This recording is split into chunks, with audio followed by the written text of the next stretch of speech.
마무 scans.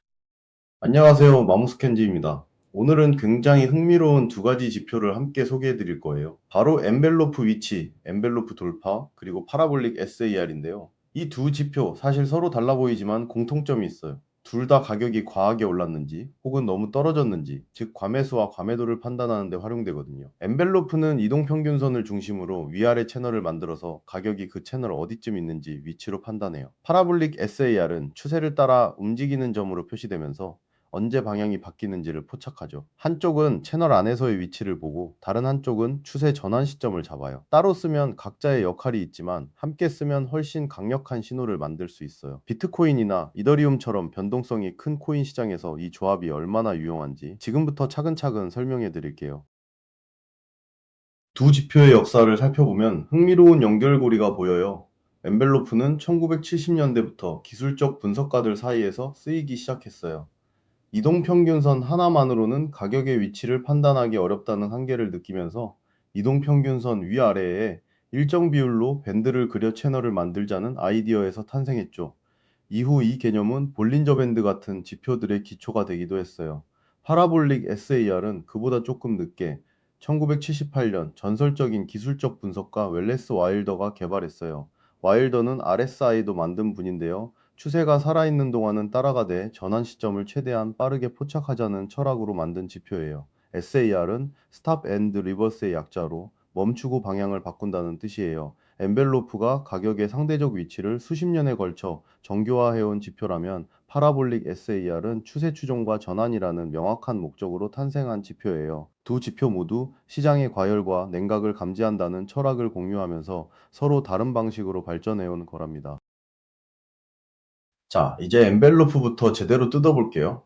엔벨로프는 이동평균선을 중심으로 위아래에 일정 비율만큼 떨어진 두 선을 그려서 채널을 만드는 지표예요. 예를 들어 20일 이동평균선의 5% 비율을 설정하면 이동평균선보다 5% 위에 상단선, 5% 아래에 하단선이 생기죠. 가격이 이 채널에 어디에 위치하느냐로 현재 시장이 과매수 상태인지 과매도 상태인지 판단할 수 있어요. 마모스캔즈에서 엔벨로프는 두 가지 검색식으로 나뉘어요. 엔벨로프 위치는 가격이 상단 위, 상단 아래, 중심선 위, 하단 위, 하단 아래 중 어느 구간에 있는지를 기준으로 종목을 걸러내는 방식이에요.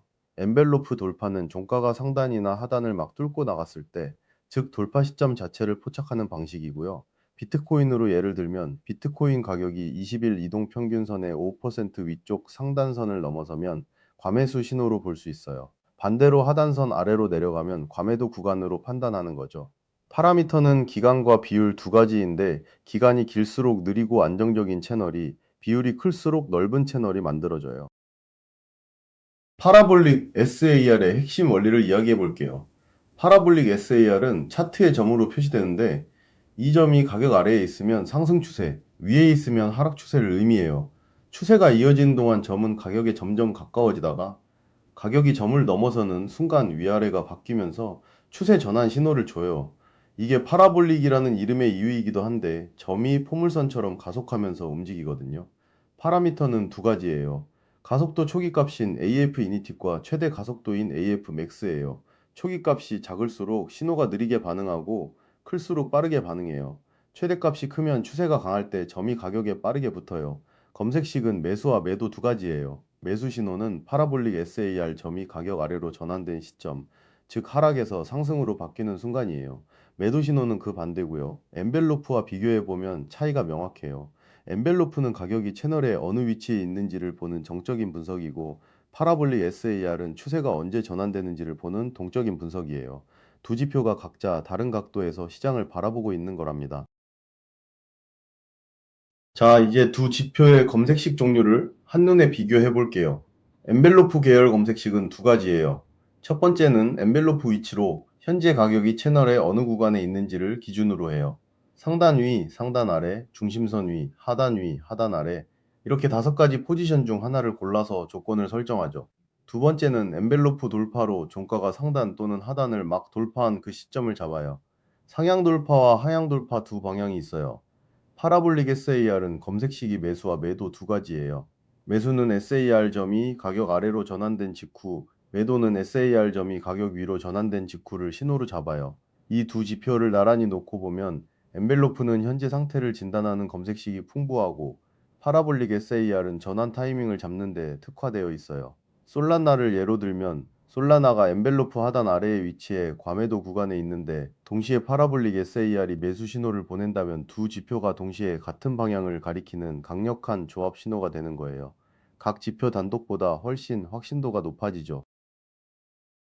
이제 두 지표를 조합한 복합 신호를 구체적으로 설명해 드릴게요. 가장 강력한 조합 패턴은 두 지표가 동시에 같은 방향을 가리킬 때예요. 매수 조합을 먼저 볼게요. 엔벨로프 위치가 하단 아래, 즉 가격이 채널 최하단을 벗어나 과매도 구간에 있고 동시에 파라볼릭 SAR이 매수 신호를 보내는 상황이에요. 이건 가격이 너무 많이 떨어진 상태에서 추세 전환까지 확인된 경우라서 반등 가능성이 꽤 높은 신호예요. 반대로 매도 조합은 엔벨로프 상단 위에 가격이 걸쳐 있고 파라볼릭 SAR이 매도 신호를 보낼 때예요. 과매수 상태에서 추세 전환까지 겹친 상황이니 조정이나 하락 가능성이 높다고 볼 수 있죠. 엔벨로프 돌파와 파라볼릭 SAR을 조합하면 더욱 날카로운 타이밍을 잡을 수 있어요. 예를 들어 이더리움이 엔벨로프 상단을 상향 돌파하는 순간 파라볼릭 SAR도 매수 상태라면 강한 상승 모멘텀이 시작되는 초입으로 볼 수 있어요. 이처럼 두 지표가 상호 확인하는 구조를 만들면 단독 신호보다 오류 신호를 걸러내는 힘이 훨씬 강해져요.